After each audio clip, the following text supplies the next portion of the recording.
ভূতশুদ্ধি মতে সামান্থা রাজের বিয়ে প্রচলিত রীতির বাইরে গিয়ে গাঁটছড়া বাঁধলেন যুগল। সামান্থা রুথপ্রভু ও পরিচালক রাজ নিধিভেরুর বিয়ে হয়েছে এক্কেবারে অন্য স্বাদে। কোয়েম্বাটুরের ঈশা যোগ কেন্দ্রের লিঙ্গ ভৈরবী আবাসে তারকাদের জাঁকজমকপূর্ণ ডেস্টিনেশন ওয়েডিং এর বদলে তারা বেছে নিয়েছেন শান্ত আধ্যাত্মিক পরিবেশ। লাল ব্রোকেট শাড়িতে সামান্থা এবং অফ হোয়াইট পাঞ্জাবি সোনালী কোটে রাজ বিয়ের ছবি প্রকাশ করতেই নজর কাড়ে সামাজিক মাধ্যমে।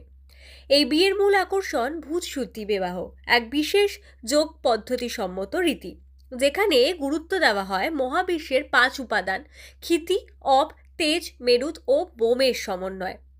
প্রচলিত হিন্দু রীতির আচার অনুষ্ঠানের বদলে এই পদ্ধতির লক্ষ্য দম্পতির শক্তি, আবেগ ও চেতনাকে প্রাকৃতিক উপাদানের সঙ্গে সুষমভাবে সংযুক্ত করা।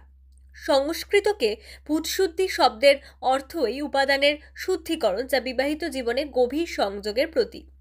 লিঙ্গ ভৈরবীর আশীর্বাদে সম্পন্ন এই বিবাহকে অত্যন্ত পবিত্র বলে মনে করা হয়।